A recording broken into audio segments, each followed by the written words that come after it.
Vamos iniciar aqui então o curso Interpretação de Análise de Solo e Recomendação de Adubação para Culturas Agrícolas no Estado do Pará. Eu sou o professor Sátiro, do Instituto Federal do Pará, Campus Santarém, e vou estar aqui ministrando esse curso com vocês.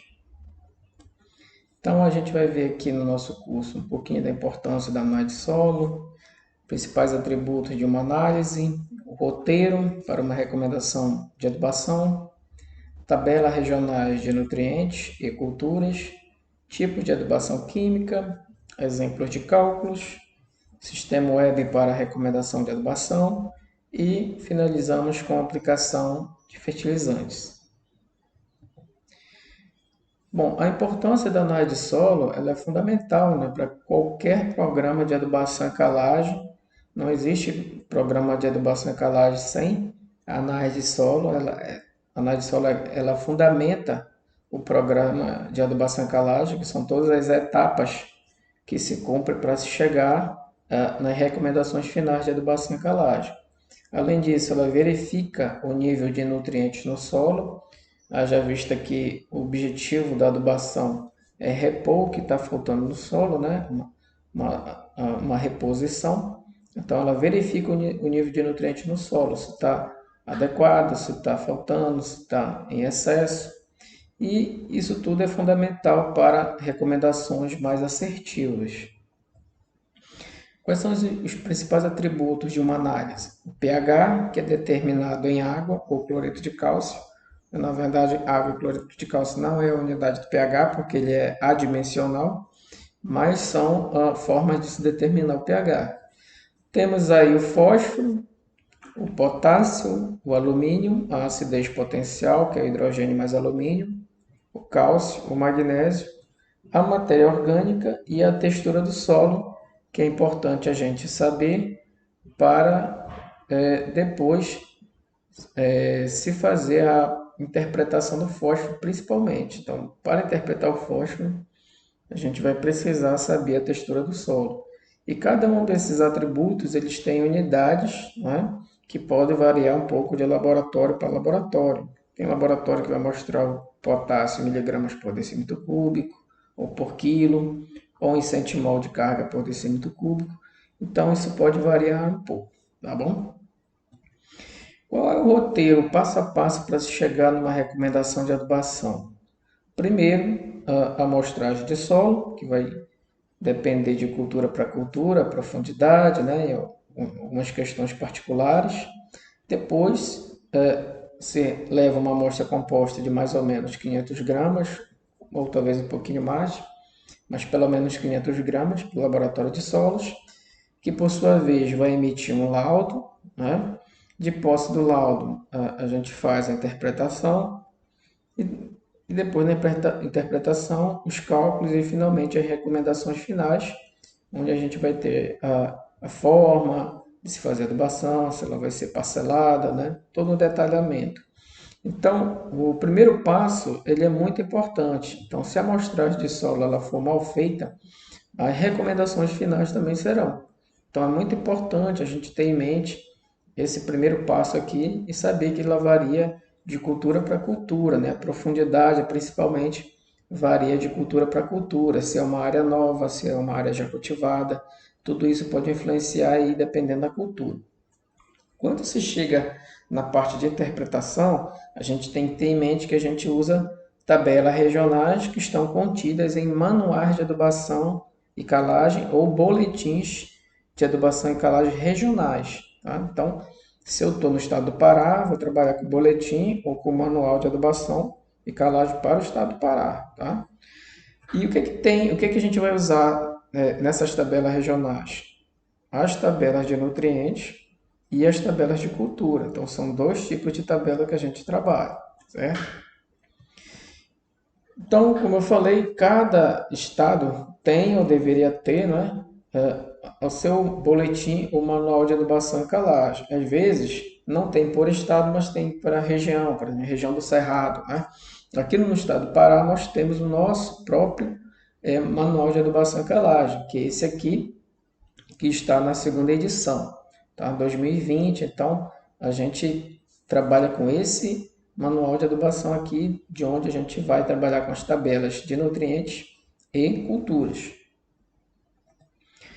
Então, quais são as tabelas de nutrientes que a gente trabalha na maioria das vezes? A tabela de fósforo, a tabela de potássio, a tabela de micronutrientes, se o produtor optar por fazer uma correção com micronutrientes, e outras tabelas aí como enxofre e cálcio, de uma forma mais secundária, tá? Mas geralmente se trabalha com as duas primeiras aqui. Fósforo e potássio são obrigatórios, tá? E a tabela para nitrogênio? Né? Então, não tem tabela para nitrogênio? Não, na maioria das vezes a gente não recomenda e não tem tabela para fazer a interpretação do teor de nitrogênio no solo, porque a gente sabe que a maior parte do nitrogênio do solo está na matéria orgânica, que é muito dinâmica, né? Existem várias perdas que ocorrem na matéria orgânica, né? Várias perdas do nitrogênio por volatilização, né? Lixiviação. Então, não é muito confiável produzir tabelas com as metodologias que se tem hoje para nitrogênio. Então, as recomendações de adubação nitrogenada normalmente são baseadas em curvas de respostas para as diversas culturas, ou seja, a quantidade de nitrogênio para as diversas culturas são oriundos da experimentação agrícola. Isso tem que ficar bem entendido, tá? Começando com a tabela de nutrientes por fósforo, né? Então essa tabela ela foi retirada do Manual de Adubação e Calagem para o Estado do Pará. Então o que é necessário para interpretar fósforo? Eu tenho que saber, além da disponibilidade do teor dele no solo, né? Eu preciso saber da textura. Por que eu tenho que correlacionar a textura do solo com o teor de fósforo no solo? Porque o fósforo ele é um elemento pouco móvel e ele tem problemas de fixação, né? Vários fatores podem aprisionar, absorver o fósforo. Um deles é a textura do solo. Quanto mais argiloso o solo, maior a probabilidade desse fósforo ficar dissolvido, retido. Então, por isso a gente tem que correlacionar. Se o meu solo é argiloso, eu vou trabalhar com a primeira linha e vou verificar o teor dele no solo. Se for menor ou igual a 5, o teor é baixo. Se for de 6 a 10 é médio, 11 a 15 é alta e maior do que 15 é muito alto. É simples assim. Então a gente precisa da textura do solo para correlacionar o fósforo e fazer sua interpretação da disponibilidade dele no solo. No caso do potássio, não precisa, porque o potássio ele tem um comportamento diferente do fósforo, né? Ele é altamente móvel, então não precisa, basta saber o teor dele no solo. Então, se o teor dele é menor ou igual a 40, é baixo, de 41 a 60 é médio, 61 a 90 é alto, e maior do que 90 é muito alto, né? Então, a disponibilidade dele é em miligramas por decímetro cúbico. Tá?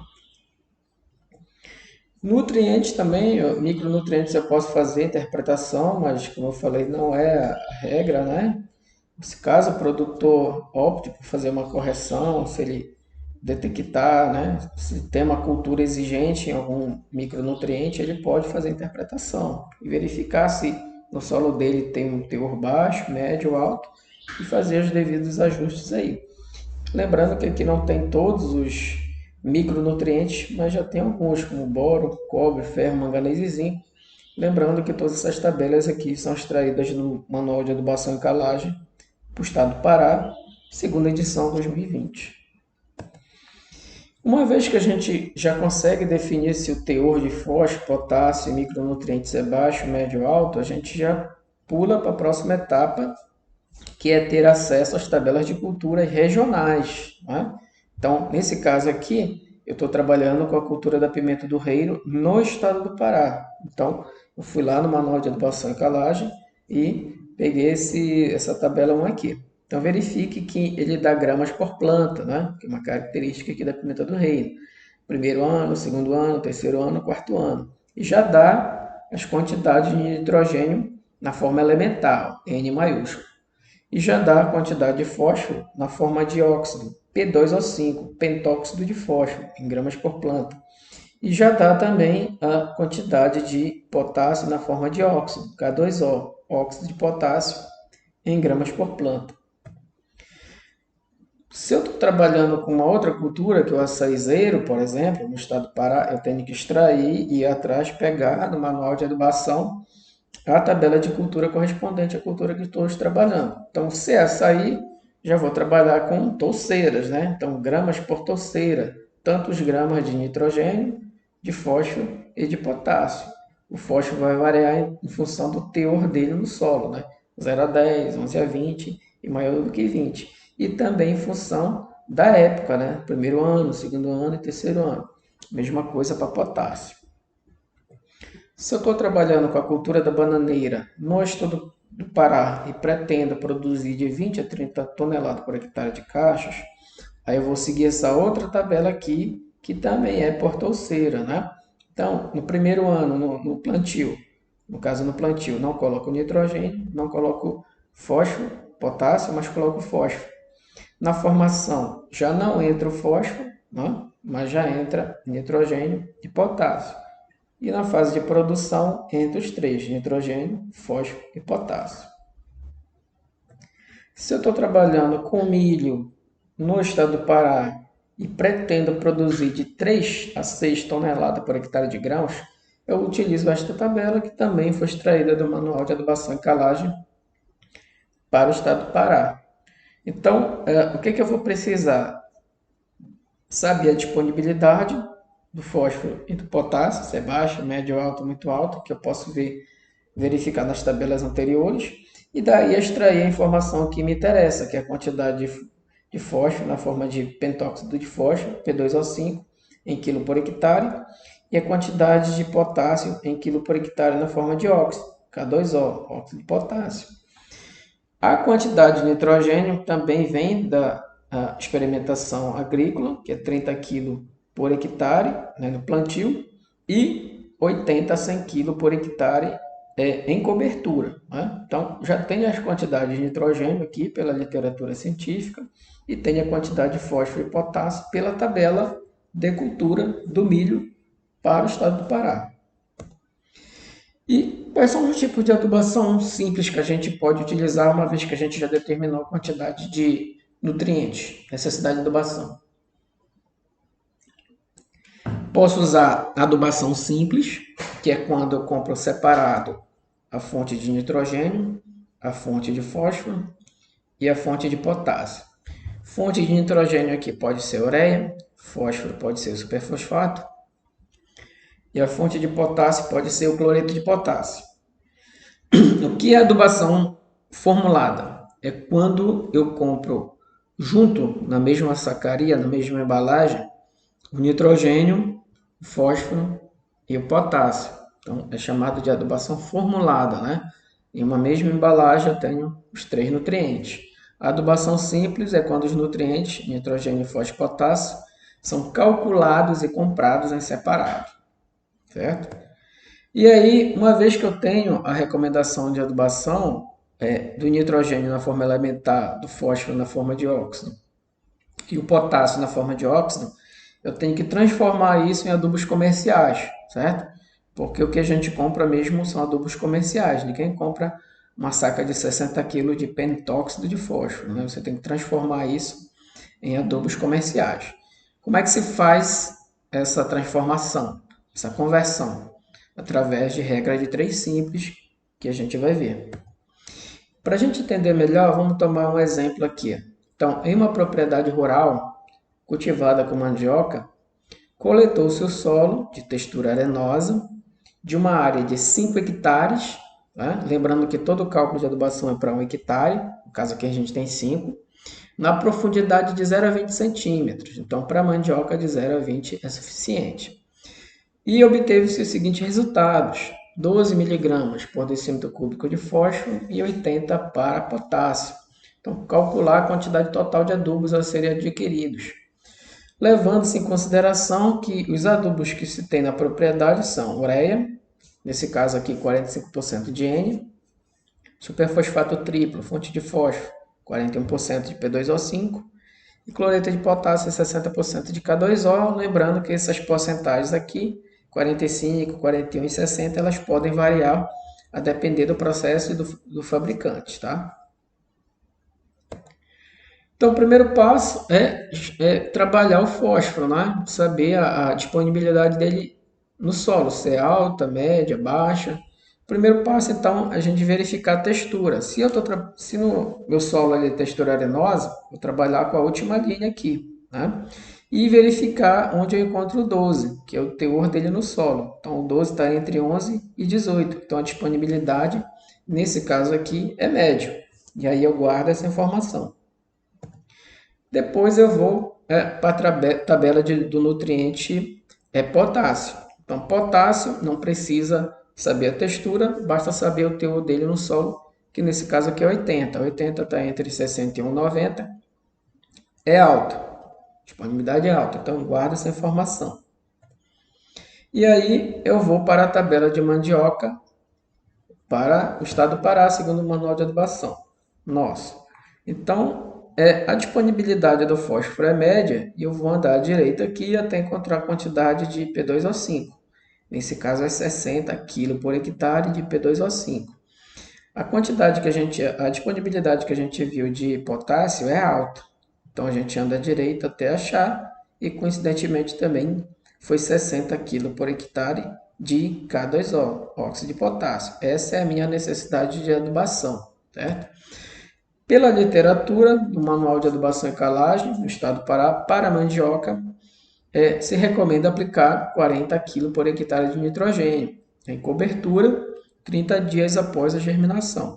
Então, a minha recomendação, a minha necessidade de adubação, ela é 40 kg por hectare de nitrogênio, na forma elementar, o N maiúsculo, 60 kg por hectare de fósforo, na forma de óxido, P2O5, pentóxido de fósforo, e 60 kg por hectare de óxido de potássio, certo? Essa é a minha necessidade de adubação. O próximo passo é transformar essa necessidade de adubação, converter em adubos comerciais, que nesse caso aqui é ureia, fonte de nitrogênio, superfosfato triplo, fonte de fósforo, e cloreto de potássio, fonte de potássio. Como é que a gente faz a conversão?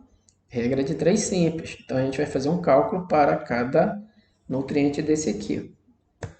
Começando pelo nitrogênio. Então, a gente tem aqui a necessidade de adubação 40 kg por hectare e a ureia, então, ela tem 45% de nitrogênio nesse caso aqui.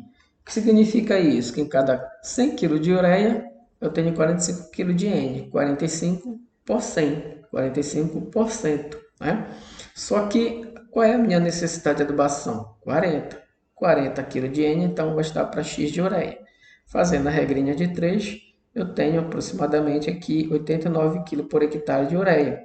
Só que eu tenho na minha propriedade 5 hectares. Então, eu pego o resultado, que sempre é para 1 hectare, né, o cálculo, e multiplica por 5. Então, eu vou ter 445 kg de ureia. Vou repetir o mesmo raciocínio para fósforo. A necessidade de adubação do fósforo, 60 kg por hectare, certo? Qual é a adubo que eu estou trabalhando? Superfosfato triplo, 41% de P2O5, ou seja, em cada 100 kg de superfosfato triplo, eu tenho 41 kg de P2O5. Só que a necessidade de adubação é 60, então vai dar para X do adubo, que vai me dar em torno de 147 kg por hectare, vezes os 5 hectares que eu tenho na propriedade, dá 735 kg de superfosfato triplo. Mesmo raciocínio para potássio, necessidade de adubação é 60, e o cloreto de potássio é adubo que eu tenho em mãos, e ele também tem 60% de K2O na sua composição. Significa que em cada 100 kg de cloreto de potássio tem 60 kg de K2O, a recomendação é 60, que vai estar para X. Isso vai me dar em torno de 100 kg por hectare de cloreto de potássio, vezes 5 hectares, 500 kg de cloreto de potássio. Então, para 5 hectares são necessários aplicar 445 kg de ureia, 735 kg de superfosfato triplo, 500 kg de cloreto de potássio. Uma outra forma de se calcular é através de adubação formulada. Então, a gente parte já da necessidade de adubação que a gente achou e tem que achar a proporção básica entre nutrientes. A primeira coisa que a gente faz é achar a proporção básica entre os nutrientes a partir da necessidade de adubação. Então a gente acha primeiro a proporção da necessidade de adubação. Como é que se faz isso? Dividindo o menor número da necessidade de adubação por todos os elementos. Então, o menor número entre 40, 60 e 60 é o 40 do nitrogênio. Então, divide todo mundo por 40. Então, eu vou ter essa proporção de 1, 1,5, 1,5. E aí eu vou guardar essa informação e procurar a fórmula ideal. No comércio, existem várias fórmulas NPK, só que nem todas vão servir para mim. Para minha necessidade de adubação, né? Será que 4, 14, 8 vai servir? 10, 28, 20? Como é que eu sei a fórmula ideal? Ela deve ter a mesma proporção, a fórmula NPK tem que ter a mesma proporção da necessidade de adubação. Então, nem todas as fórmulas vão servir, só aquelas que têm a mesma proporção. Então, a proporção da fórmula NPK deve ser a mesma, igual à proporção da necessidade de adubação. Então, dividindo pelo menor número também, aqui as fórmulas, 4, 14, 8, o menor número é 4, vou dividir, vai dar um 3,5 e 2. Já não deu porque deveria dar 1, 1,5, 1,5. 10, 28, 20 também não deu.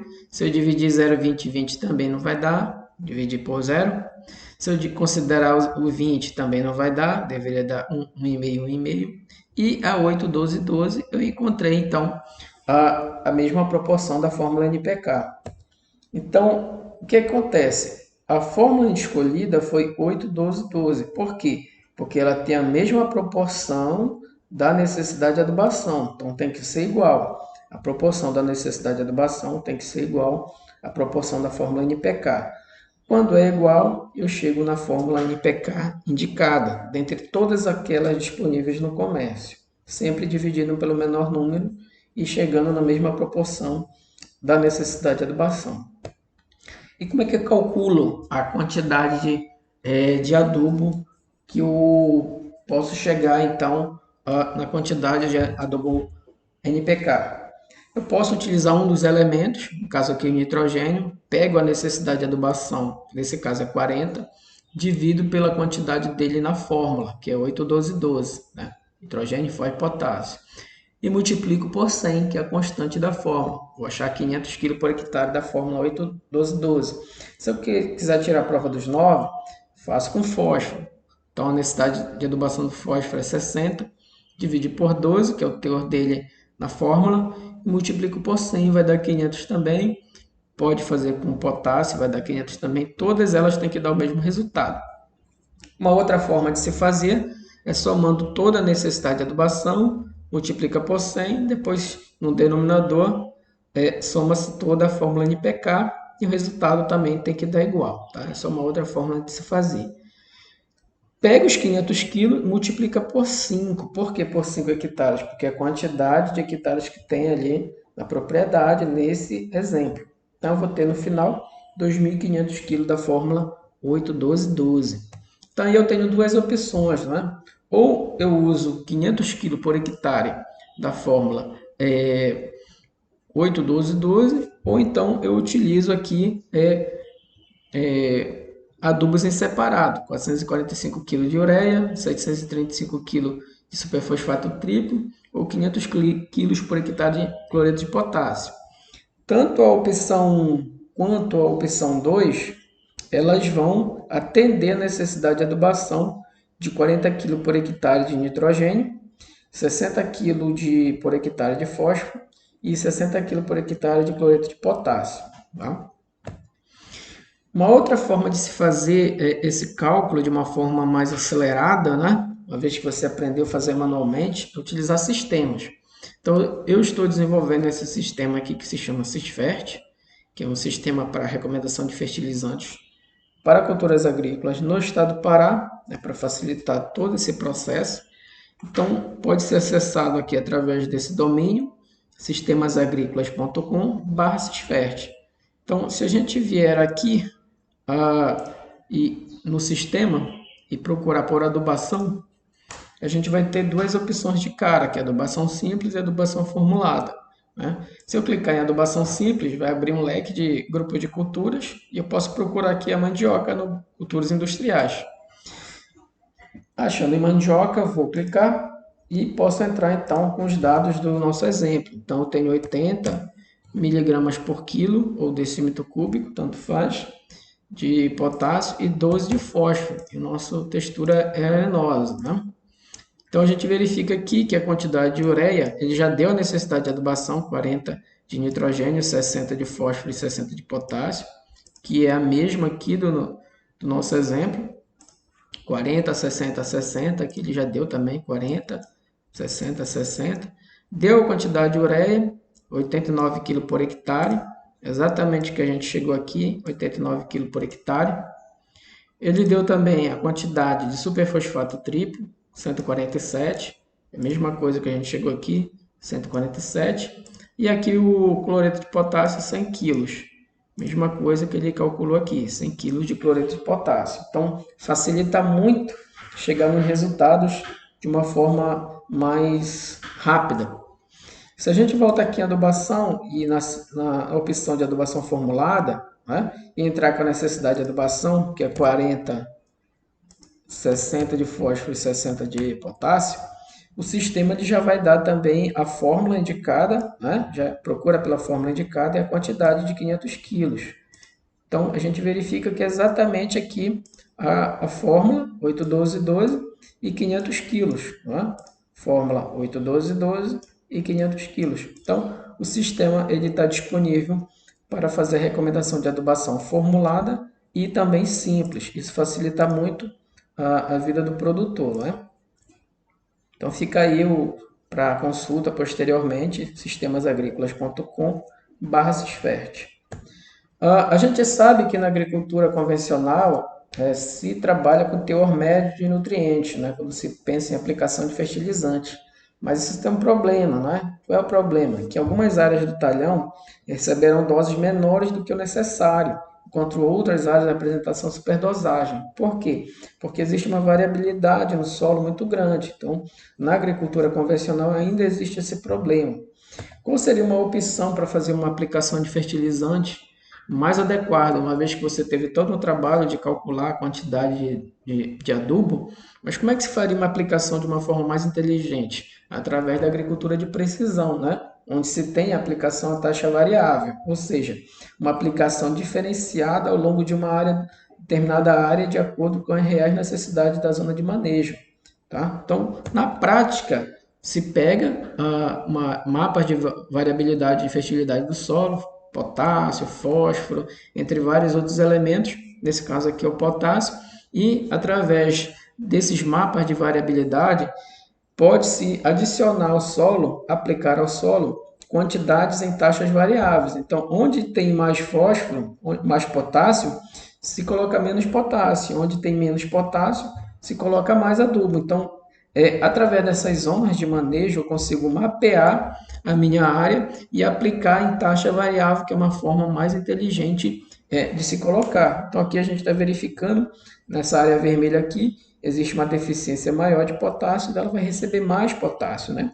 Na área mais verde, existe maior quantidade de potássio, então ela vai receber menos potássio. Então, é uma forma mais inteligente aí de se estar aplicando o adubo, né? O nutriente.